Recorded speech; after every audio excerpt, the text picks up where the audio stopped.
오늘은 말씀의 제목이 출애굽인가 도망인가 라는 제목으로 말씀을 나누려고 합니다.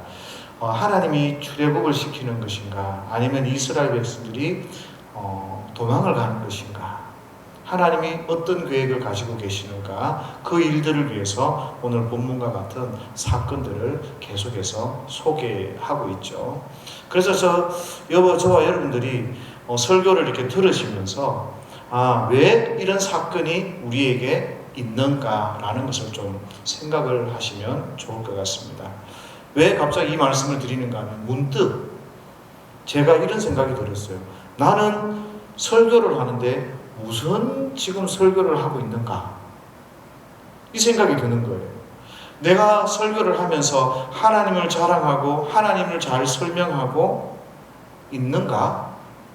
그저 지식 전달하고 있는 건가? 아니면 하나님이 여기에 계신 것을 깨닫도록 그렇게 설교하고 있는가? 이 생각이 드는 거죠. 그래서 여러분들도 설교를 들으시면서 오늘 성경 본문을 보시면서 오늘 어떤 일이 있었는지, 어떤 사건이 있었는지 잘 보셔야 됩니다. 그리고 더 중요한 것 가운데 하나가 그 배후에 역사하시는 하나님을 좀 보셔야 합니다. 내가 말하는 설교 듣고 람셋이 어디고 이런 거 도시가 어디에 있고 나이가 몇 살이고 그것도 중요하지만 왜 하나님이 그런 분을 사용하셨는가? 하나님은 지금 어디에 계시는가? 이 생각을 늘 가지고 계셔야 하는 겁니다. 왜 하나님께서 이 사건을 일으키시고 이 일들을 허락하셨을까? 그리고 이 사건을 통해서 하나님이 우리에게 어떤 교훈을 주시고 어떤 말씀을 하시는가? 이것들을 고민을 하시고 생각을 하셔야 합니다. 가령 제가 설교를 하다가 하나하나 이렇게 하다 보면 설교 내용이 없어도 성경을 보시면서 좀 고민하면서 그래, 하나님께서 이렇게 하시려고, 하나님이 이런 하나님이시구나 라는 것을 좀 깨달으시면 좋을 것 같습니다. 자, 11절 다 같이 읽습니다. 시작. 모세가 장성한 후에 한 번은 자기 형제들에게 나가서 그들이 고되게 노동하는 것을 보더니 어떤 애굽 사람이 한 히브리 사람 곧 자기 형제를 치는 것을 본지라. 좌우에 살펴본 사람이 없음을 보고 그 애굽 사람을 쳐 죽여 모래 속에 감추니라. 이렇게 이제 12절까지 보면 기록이 되어 있습니다. 모래 속에 파묻었다 그러는데요. 이것은 나일강이 있으면 나일강 주위는 사막이에요. 그러니까 이 애굽 사람들은 강 주위에, 강 바로 옆에는 수확이 되고 농사가 되고 작물이 되는데 그 강 조금만 벗어나면, 나일강을 조금만 벗어나면 전부 모래라는 거예요. 그래서 그 모래 속에 사람을 모세가 죽여서 파묻었다라는 그런 이야기입니다. 그런데 오늘 11절, 12절 가운데서 저와 여러분들이 주의 깊게 봐야 할 표현이 있어요. 그게 무슨 말인가 하면 모세가요 히브리인을 자기 형제라고 이렇게 표현을 해요. 지금 모세는 애굽의 왕자로서 크고 자라고 있는데 히브리인을 보고 내 형제다, 자기 형제다라고 이야기를 하고 있습니다. 모세가 히브리 사람들이 왜 자기 형제인 것을 어떻게 알았을까라는 거죠. 성경에서 선명하게 그렇게 표현하고 있지는 않습니다. 그러나 우리가 지난주에 설교드렸던 9절, 10절 말씀을 보면요, 모세가 누구에게 젖을 먹게 됩니까? 바로 자기 친어머니 요게벳의 교육 가운데서 그 보살핌 가운데 자라게 됩니다. 그래서 사람들이 생각하기를 이때에 어머니로부터 아브라함의 하나님, 이삭의 하나님, 야곱의 하나님, 이 하나님에 대해서 배우고 들었을 것이다 라고 이야기를 합니다. 그런데 어린아이에게 이렇게 하나님이 살아계시고 너는 히브리인이야 이렇게 이야기를 하면 이 아이가 철없이 자기 바로 그 공주에게 가서 이런 이야기를 할 수도 있지 않을까라는 의문이 들잖아요. 그럼에도 불구하고, 그런 위험이 있음에도 불구하고 요게벳은 제대로 엄마의 역할을 감당했어요. 우리가 이제 흔히 그렇잖아요. 우리가 없어서 아들을 다른 좋은 곳에 양자를 보내거나 뭐 잃어버렸는데 좋은 부모를 만났다. 그러면은 가난했던 부모님이 드라마에 보면 그러잖아요. 그래, 너 하나만 잘 되면 된다. 너 하나 잘 살면 됐지. 이렇게 하기 마련이에요. 그런데 이 요셉은 그렇게 하지 않았어요. 너 지금 돈방석에 앉아있고 네가 왕자의 자리에 앉아있으니까 그래, 잘 됐다. 너 하나 잘 먹고 잘 살면 엄마는 만족한다. 나중에 기회가 되면 너 형 아론 좀 돌아보고 미디안 좀 돌아봐라. 이렇게 하지 않았어요. 위험이 있고 모세가 행여나 잘못 말을 해서 그 바로의 공주의 미움을 받을 수 있다 하더라도 이 요셉은 모세에게 넌 하나님의 백성이다. 너는 하나님의 백성이고 너는 하나님의 백성답게 살아야 한다. 이것을 가르쳤던 거예요. 철없이 모세가 바로 공주 앞에 가서 엄마, 나는 하나님의 공주, 하나님의 백성이야. 나는 히브리인이야. 나는 죽어왔대. 엄마, 우리 엄마 아니지. 이러고 있으면 어떻게 되겠어요? 그 있는 복도 그도 참다라고 우리가 생각하지 않겠습니까? 그런데 요셉은 그러지 않았어요. 너는 하나님의 백성이고 하나님의 백성답게 이 땅 가운데서 살아야 한다. 이런 모습을 볼 때, 이런 상상을 해볼 때 부모의 역할이 무엇인지 우리가 돌아볼 수 있잖아요. 부모가 자식에게 세상 가치관, 너 돈 벌어야 된다, 너 건강해야 된다,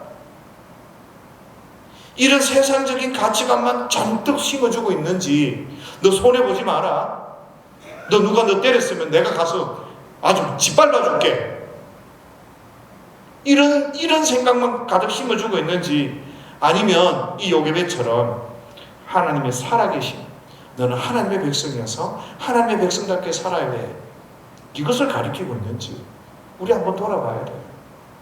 내 욕심 때문에 내 자식 망쳐놔요, 우리가. 이런 요셉의 훌륭한 그 엄마의 역할, 그 역할이요, 모세는 자기가 누구인지 자기의 정체성을 깨닫고 있다는 거예요. 그런데 이 모세가요, 엄마로부터 이 교육받은 것, 이것만 가지고 자기 인생을 걸고, 오늘 살인도 하잖아요. 살인을 불사할 정도로 그렇게 자기 인생을 던져 넣은 것 같지는 않아요. 아주 하나님의 특별한 개입이, 은혜가 그에게 있었던 것 같아요. 또 왜 그런가 하면 히브리서 11장 24절에 보면 이런 말씀이 있습니다. 믿음으로 모세는 장성하여 바로의 공주의 아들이라 칭찬받기를 거절하고 도리어 하나님의 백성과 함께 고난받기를 잠시 죄악의 낙서를 누리는 것보다 더 좋아하고, 이렇게 해요. 엄마 이야기만 듣고 그래, 난 이제 세상 부귀영화 다 필요 없어, 내가 하나님의 백성과 함께 고난을 받을 거야, 이렇게 판단하기가 참 쉽지 않은 거죠. 그리고 하나님이 상 주시는 것을 바라보면서 내가 믿음의 삶을 살겠다, 이렇게 하기가 참 쉽지 않잖아요. 저와 여러분들도 자식들을 키워보면 압니다. 그죠? 이런 특별한 모습, 태도, 뜨거운 열정은 하나님으로부터 은혜를 받아요. 수련회 가서 은혜를 받든 어디 가서 말씀을 통해서 은혜를 받든 은혜를 받아야 이 사람의 생각이 바뀌고 삶의 태도가 바뀌거든요. 그런 특별한 간섭이 모세에게 있었던 것으로 보여지는 거죠. 그러니까 하나님이 특별하게 모세를 키워주신 거예요. 툭 쳤는데 유모의 말이 내 마음 속에 떠올라. 유모가 말이 처음에 말이 안 믿어졌는데 그 유모, 요셉의 그 아줌마의 유모의 이야기가 내 가슴에 이렇게 막 다가오는 거죠. 사무엘 같은 경우가 그렇잖아요. 엘리 제사장은 어떻습니까? 타락한 제사장이에요. 무능한 제사장이고.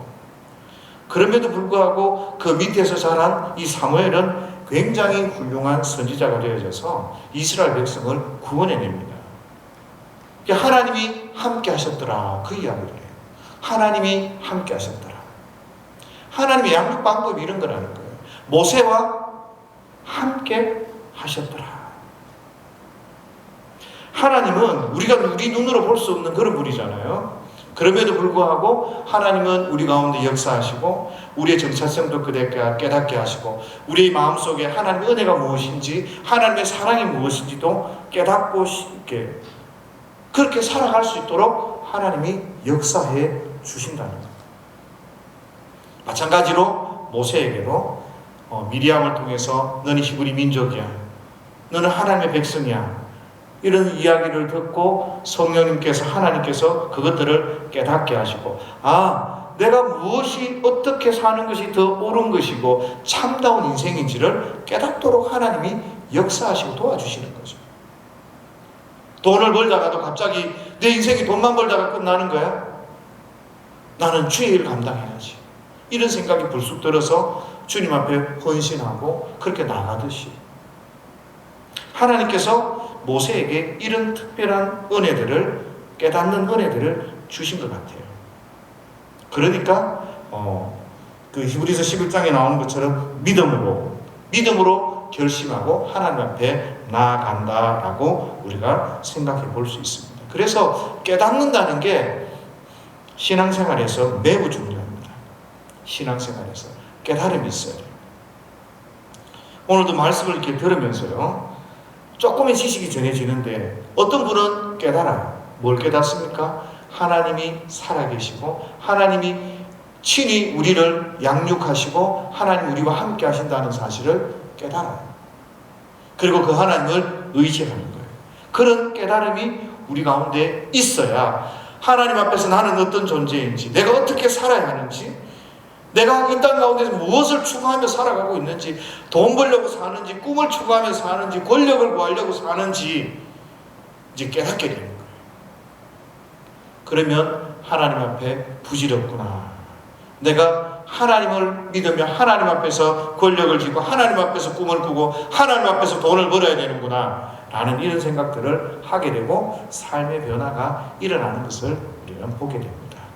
그래서 말씀을 듣는 가운데 이 깨달음의 은혜, 특별히 하나님께서 모세를 양육하시고 사무엘을 양육하셨던 것처럼 여러분들이 찬양을 하고 여러분들이 말씀 앞에 서는 그 과정 가운데서 깨닫게 하시는 그런 은혜 가운데서 하나님이 이끄시는 그런 놀라운 은혜들을 경험하시면 좋겠습니다. 적어도 여러분의 삶 가운데서 말씀이 깨달아지거나 그래, 내가 말씀대로 좀 살아야 되지, 이게 더 옳은 것 아니야? 라는 이런 생각이 있다면 기억하십시오. 하나님께서 모세처럼 여러분들도 사용하시고 싶고 여러분들을 향한 계획이 있다라는 사실을 반드시 좀 기억하시면 좋겠어요. 왜 모세 같은 사람이 나오지 않습니까? 왜 사무엘 같은 사람이 나오지 않습니까? 하나님은 저와 여러분들을 향해 계획을 가지고 계시는데 왜 그렇게 되지 않습니까? 우리가 하나님으로부터 제대로 양육받지 않는 것, 제대로 순종하지 않는 거죠. 그래서 저와 여러분들은 우리를 향한 하나님의 분명한 계획이 있음을 깨달으시고 좀 잘 순종해 가실 수 있기를 주의 이름으로 축복합니다. 그런데 그렇게 순종할지라도, 하나님의 계획을 하고 순종할지라도 주의해야 될 것이 있습니다. 그 12절 말씀에 우리가 보면 좌우를 살펴 사람이 없음을 보고 그 애굽 사람을 쳐 죽여 모래 속에 감추니라. 이 모세가 살인을 해요.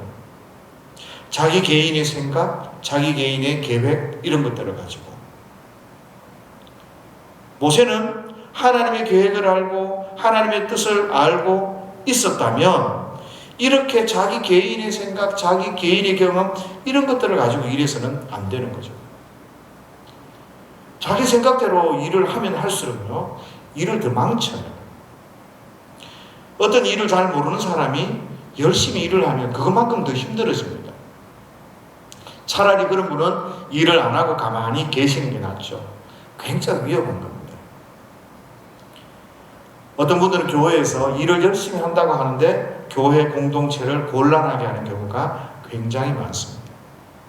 이 말이 무슨 말인가 하면 하나님이 일을 순종하고 해나가는 데 있어서는 개인의 경험, 개인의 생각, 이것이 아니라 하나님의 인도하심, 하나님의 뜻이 무엇인지, 어떻게 순종해야 될지, 하나님의 지시가 무엇인지, 하나님이 뭘 기뻐하실 것인가, 이것들에 대해서 굉장히 민감하셔야 되는 거예요. 그래서 우리가 어떤 일을 하나 하더라도 기도하셔야 돼요. 기도하십니다. 하나님 앞에 서셔서 하나님이 어떻게 내가 이 일을 감당해야 됩니까? 내가 어제 했던 일이라 할지라도 오늘 이 일을 감당하게 될 때 하나님 앞에 기도하셔야 된다는 거예요. 하나님 뜻이 무엇인지 하나님 앞에서 행하셔야 되는 거예요. 우리가 이 일들을 문득문득 잊어버려요. 하나님의 인도가 무엇인지, 하나님의 뜻이 무엇인지 고민하지 않아요. 늘 교회에 나와서 예배만 드리면 그 시간에 그것만 하면 되는 줄 알아요. 그런 단순하고 그런 종교적 율법적 행동, 그런 삶을 통해서 우리가 점차 신앙이 죽어져 가는 거죠. 여러분, 싸우고 있는 당회가 어떻게 하나님 인도를 받겠어요? 그 이율배반적이잖아요. 모순. 싸우고 있으면 하나님 인도를 받기가 쉽지 않아요. 마음이 나눠져 있으면. 서로 분열되고 있고 서로 미워하고 헐뜯는 교회가 어떻게 하나님의 지시를 받고 하나님의 인도하심을 받고 하나님의 뜻을 이루겠는가? 그 이율배반적이잖아요. 그 모순이잖아요. 그런데도 하나님이 인도하심, 하나님이 지시하심 앞에 우리가 서 있지 않는 거죠. 보통 그냥 싸우는 일이 다반사고 미워하는 일이 다반사고 헐뜯는 일이 다반사고 뭐 그런가 보다 하라고 살아가요. 이런 상황에서 목사는 이렇게 두 가지 고민이 생기더라고요. 첫 번째 고민이 뭔가 하면 이런 어려움 속에서요, 하나님이 특별히 모세처럼 사무엘처럼 하나님 다루시는 분이 계셔요. 특별한 은혜를 주시고 기도하게 하시는 분들이 계시는 거예요. 하나님 양육해 가시는 거죠. 그런 분들은 정말 하나님 앞에 아프고 힘들어도 하나님 앞에 잘 순종해 가셔야 돼요. 10사람이 한 사람을 놓고 이야기하는 거예요. 너만 잘났냐? 너가 똑바로 하냐? 너 똑바로 해라. 비난하고 욕하고 그게 아니야. 이렇게 하는 게 맞아. 거짓 정보를 흘려주고 하나님 기뻐하시지 않는 그런 일들에 대해서 막 이야기하고 그럴 수 있어요. 그죠? 그럼에도 불구하고 하나님의 특별한 은혜가 있는 분들, 하나님 지키시는 분들이 계셔요. 하나님 양육하고 계시니까 잘 순종하십시오. 그 길이 고난의 길이라 할지라도. 두 번째는요, 그런 상황 가운데서 진짜 깨닫지를 못하는 분들이 계세요. 괜찮아요. 우리 교회 일 하는데 뭐 이렇게 안 하고 뭐 어떻게 해요? 뭐 싸우고 뭐 난리가 나죠. 큰일 난다는 거죠. 회개하셔야 되는 거예요. 엘리 제사장 어떻게 합니다? 하나님 손 보세요. 손 보세요. 엘리 제사장이 무능하고 하나님 앞에 그렇게 자기의 역할을 감당하지 못하고 살아갔을 때 하나님이 그냥 두시지 않습니다. 회개치 않으면 싸우는 교회가 회개치 않고 싸우는 당회가 회개치 않고 하나님 앞에 무릎을 꿇고 하나님을 두려워하지 않으면 언제 엘리처럼 손을 보실지 모른다는 거죠. 하나님 그렇게 만만한 분 아닙니다. 하나님 살아계십니다. 그래서 하나님이 다루고 계시는 분은, 하나님의 특별한 은혜가 있는 분은 고난이 와도 버티고 하나님 앞에 믿음으로 살아야 되고요. 그걸 모르시는 분은 정신을 번쩍 차려서 하나님 앞에 회개해야 된다는 거죠. 이 하나님의 인도하심 속에는요, 정상적인 과정, 하나님의 인도하심이 있다는 거예요. 그래서 저와 여러분들 방향을 똑바로 잡고 내 마음대로 내 뜻대로가 아니라 하나님이 원하시고 하나님이 시키신 대로 그렇게 살아가야 되는 거예요. 잘 좀 생각해 보세요. 하나님이 내 삶을 간섭하고 계시는지, 하나님이 내가 하나님을 두려워하고 있는지, 내 마음대로 하려고 하는지, 아니면 하나님의 뜻이 뭔지 곰곰이 따라가려고 하는지. 여러분 마음대로 살아가려고 하면요, 제가 목사로서 단호하게 이야기하는데 반드시 실패합니다. 꼭 기억하십시오. 여러분 마음대로 살아가죠? 하나님의 뜻은 온데간데 없이 마음대로 살아가죠? 반드시 실패합니다. 실패했다고 다 마음대로 해서 그런 건 아니에요. 하나님 고난 주시는 경우도 있어서. 그래서 우리가 이 인생을 하나님 주시는 그 고난도 있고 하기 때문에 인생을 설명하기가 참 쉽지는 않아요. 그러나 분명한 거는요, 자기 마음대로 살아가면 반드시 실패해요. 반드시 하나님이 손을 대요. 그거 무서운 줄 아셔야 돼요. 사도행전 7장 25절에 보면 이렇게 이야기해요.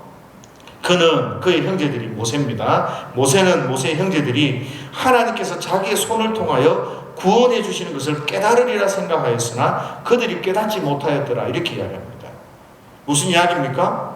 모세가 지금 자기 마음대로 이렇게 막 하는데 모세는 어떤 생각 가운데 있는가 하면 내가 이렇게 하는 행동들 이것들을 통해서 이스라엘 백성들이 히브리인들이 깨닫는다고 생각하는 거예요.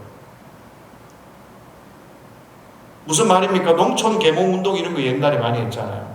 대학생들이 시골에 가가지고 막 농사 지어주고 막 농활하고 일해주고 막 이런 일을 했단 말이에요. 그래서 이 아이들이 생각하는 거예요. 야, 이만큼 했으면 도움이 많이 됐겠지.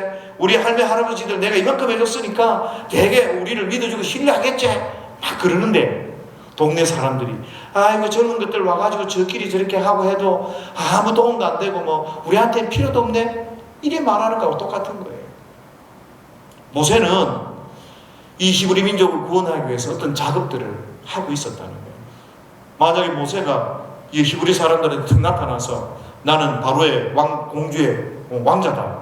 나는 알고 보니까 히브리 사람이었다. 내가 너희를 구원하겠다. 이렇게 하면 누가 따라옵니까? 아무도 안 따라오지. 그래서 어떻게 하죠? 처음부터 작업을 좀 하는 거예요. 교제도 하고. 그러고 나서 사람을 죽인 것도 우발적으로 죽였다기보다 의도적으로 죽인 것 같다는 거예요. 왜요? 자기 민족을 괴롭히는 이 애국 사람을 내가 의인처럼 나타나서 죽이고 파묻으면 그 사람들이 자기를 도와줬기 때문에 너가 누구야? 네가 우리의 구원자니? 그래 믿고 따라오는 거 있잖아. 정치를 하려면 그렇게 해야 되잖아요. 뭐 하나를 뭐 돈을 줘서 뭘 하든지 아니면 의로운 것처럼 보이든지 하는 것처럼 모세도 자기가 배웠던 거 사람들의 심리를 이용해서 했다는 거예요. 하나님이 보낸 사람이거나 그래 이 좋은 청년들 보내줘서 우리 마을이 정말 개몽이 됐네. 이제 살만하네. 막 이렇게 할 만큼 공을 들였다는 거예요. 공을 들였다. 그런 작업을 모세가 안 한 게 아니라 했다는 거예요.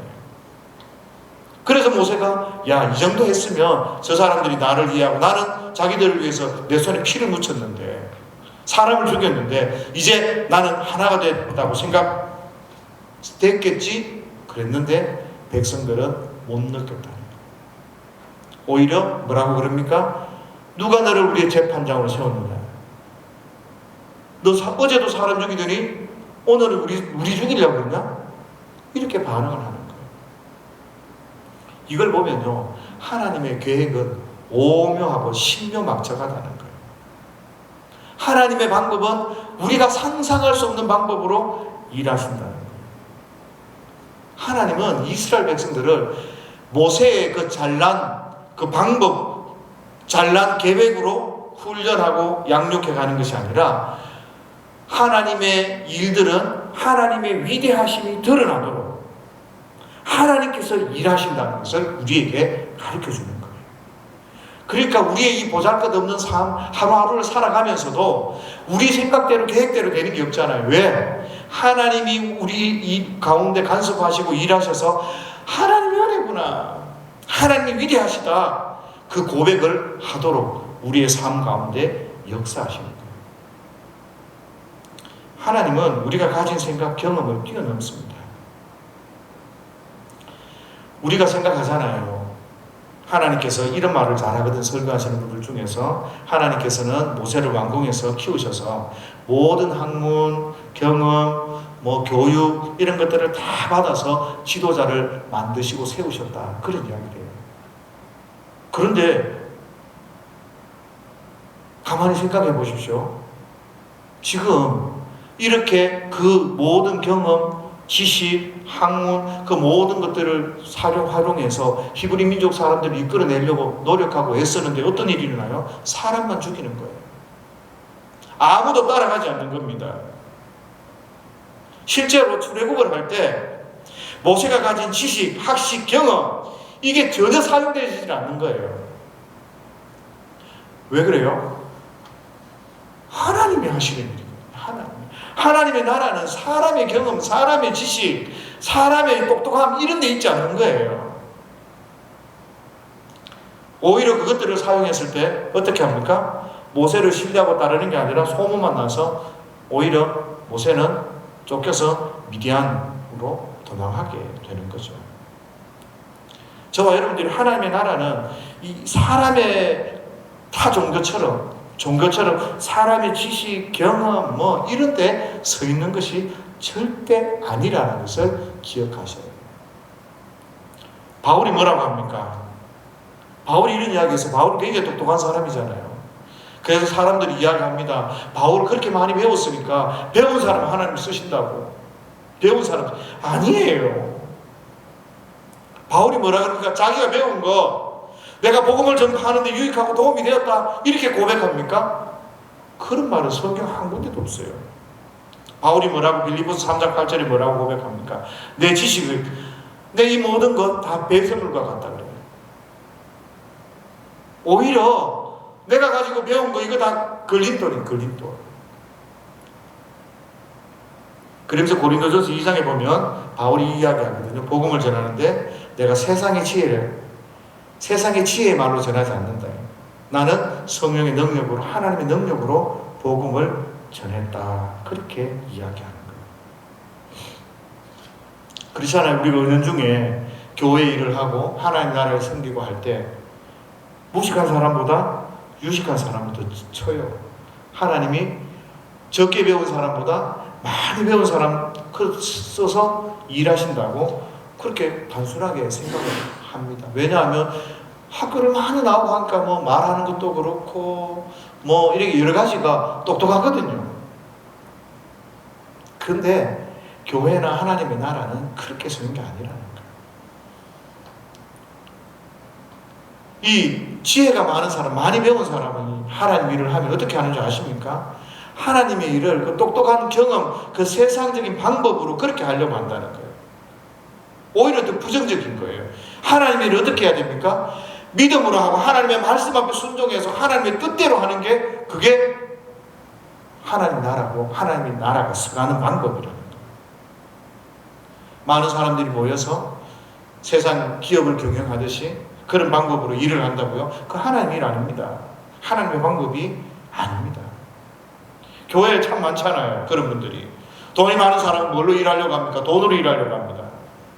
지식이 많은 사람은 뭘로 일을 하려고 하면 배운 그 지식과 경험 가지고 교회를 이렇게 운영하려고 합니다.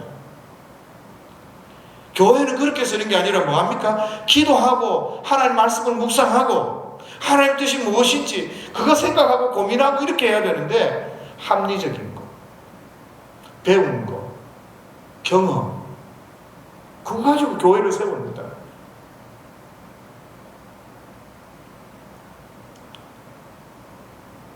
그 어느 누구도 하나님의 말씀 앞에 하나하나 차근차근 힘들고 더디지만 순종하며 그렇게 믿음의 걸음을 살아가려고 하지를 않습니다. 하나님께서는 그렇게 저와 여러분들을 훈련하시고 세워가시고 특별한 은혜를 주시는데도 우리는 세상의 그 가치관과 세상의 방법 때문에 이거 하지 않으면 금방 망할 것 같고 지금 아니면 안 될 것 같고 지금 이 자매를 만나지 않고 이 형제를 만나지 않으면 그냥 평생 후회할 것 같습니다.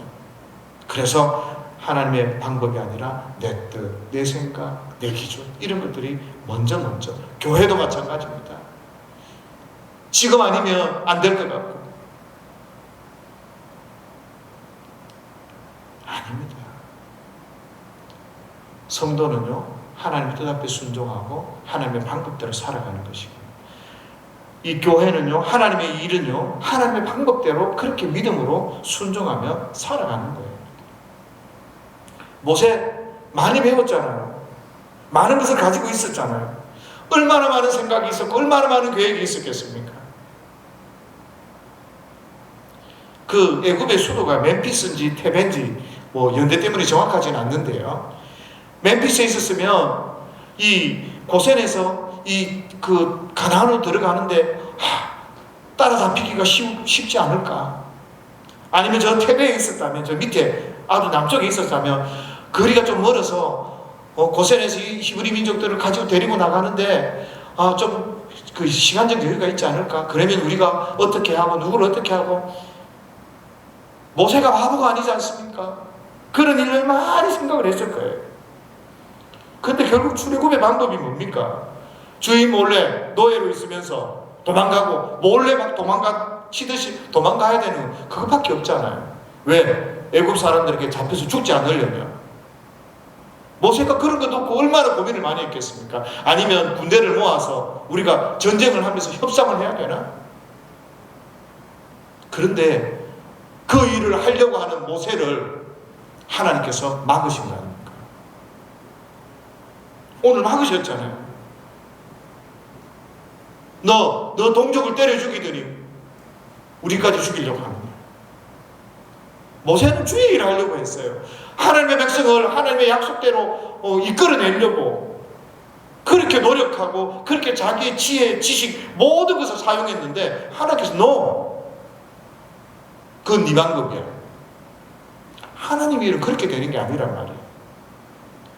하나님이 눈치를 보면서 애굽 왕에게 또 도망가야 됩니까? 하나님 도망치듯 자기의 백성들을 이끌고 그 애굽을 나와야 되겠습니까? 아니에요. 하나님은 그 방법을 선택하지 않으셨어요. 하나님은 당당하게 내 백성을 내가 맡겨놨지만 생육하고 번성하도록 하기 위해서 내 백성을 맡겨놨지만 네가 내 백성을 갈구고 네가 내 백성을 힘들게 하고 핍박하고 하나님께서 바로를 혼내시잖아요. 바로의 항복을 받아내시잖아요. 그 바로가 뭐라고 합니까? 제발 나가주십시오. 하나님 살아계십니다. 당당하게 하나님께서는 이스라엘 백성들을 출애굽시켰네요. 오늘 출애굽 도망인가 출애굽인가? 우리가 하면 도망치듯 나와야 되고 하나님이 하시면 당당하게 출애굽을 하는 거예요. 하나님에게 다른 방법이 있는 거예요. 모세는 상상하지도 못하는 그 방법. 그런데 모세는 어떻게 해요? 자꾸 인간적인 방법 생각하는 거예요. 그래서 바울도 예수 그리스도를 모를 때는 어떻게 합니까? 율법에 맞춰서 하나님을 전한다고 막 최선을 다해 전했잖아요. 그런데 바울이 예수 그리스도를 만나고 난 뒤에 그 십자가의 도, 그 십자가의 부활, 그것들을 통해서 교회를 세워간다는 거예요. 그것이 바로 교회임을 알고 십자가가 능력임을 알고 부활이 능력임을 알고 다른 방법을 쓰지 않는 거예요. 그렇게 많이 배운 사람이지만 그것이 어디에서 증명됩니까? 로마 제국에서 증명되지 않습니까? 70% 80%가 종들이었는데 그 사람들이 뭘 했겠어요? 배워서 똑똑함으로 경험으로 지식으로 능력으로 권세로 그렇게 복음을 전합니까? 아닙니다. 그들에게 가지고 있는 그 십자가의 도, 부활의 능력, 그거 가지고 복음을 전하는 거예요. 그때 교회가 서는 거죠. 한국 교회가 이 십자가와 부활을 잊어버렸어요. 우리 교회는 어떻습니까? 십자가 이야기하고 십자가 자랑하고 십자가를 두고 그렇게 신앙생활 합니까? 하나님의 예수 그리스도의 부활을 두고 그 부활을 소망하며 그렇게 살아갑니까? 그거 아니면 다 가짜예요. 십자가 없는 교회가 어디 있고 부활이 없는 교회가 어디 있습니까? 그것을 믿지 못하는 교회가 어디 있습니까?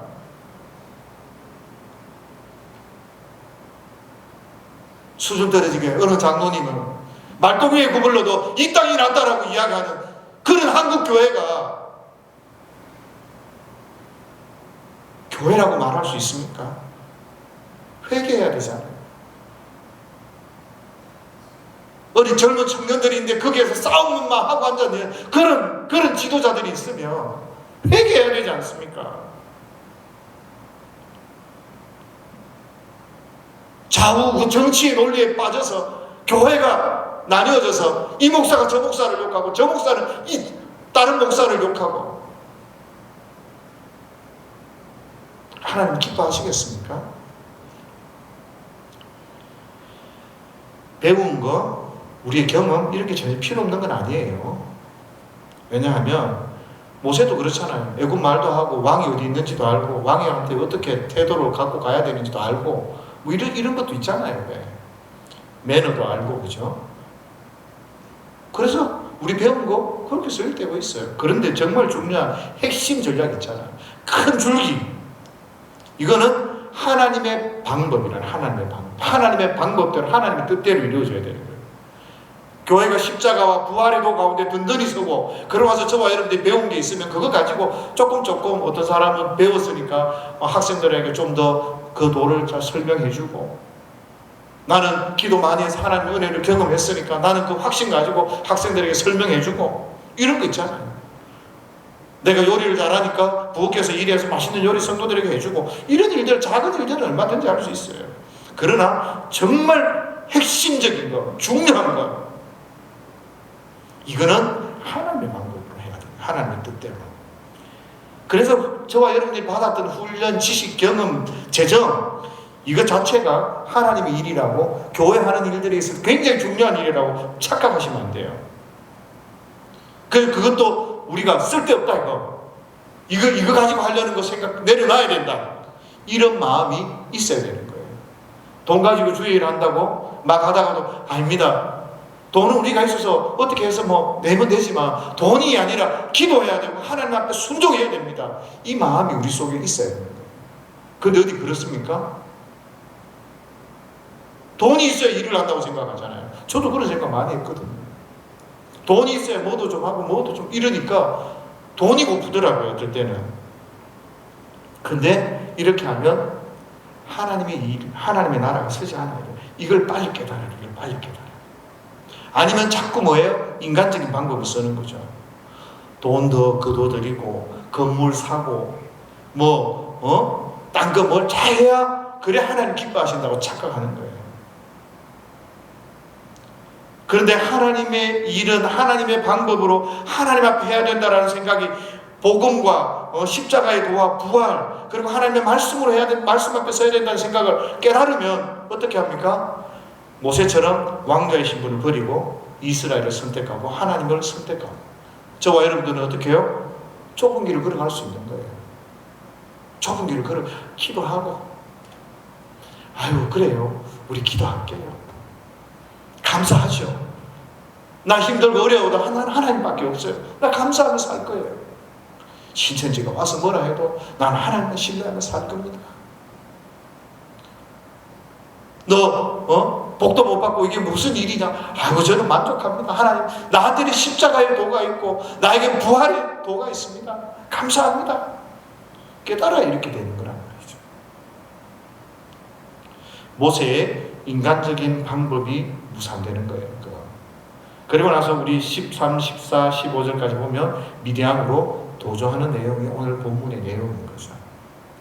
그런데 이 본문만 보면 하나님이 어떤 분인지가 잘 드러나지 않잖아요. 그 모세가 사람 죽이고 도망가고. 그래서 제가 마음이, 이 속에서 하나님의 역사하심이 무엇이고 하나님이 어떤 분이신지 잘 보고 깨달으시기를 좀. 그러고 나서 성경을 좀 더 읽으시면서 믿음으로 나는 어떻게 하나님 앞에 순종할 것인가, 그런 고민이 있어야 되는 거죠. 그래야 우리가 바른 신앙, 바른 길을 걸어갈 수 있습니다. 세상적인 것 같고요, 그런 거 갖고 신앙생활 하는 게 아니에요. 대통령도 여기 오면 성도고, 어떤 사람도 여기 오고, 리고렌이 오든 누가 오든, 워렌 버핏이 오든 누가 오든, 일론 머스크가 오든 떼부자가 오든 다 성도예요. 하나님 뜻대로 살아가야 돼요. 우리가 그 사실을 잊지 않고 그렇게 우리가 하나님 앞에 좀 믿음으로 살아가셨으면 좋겠습니다.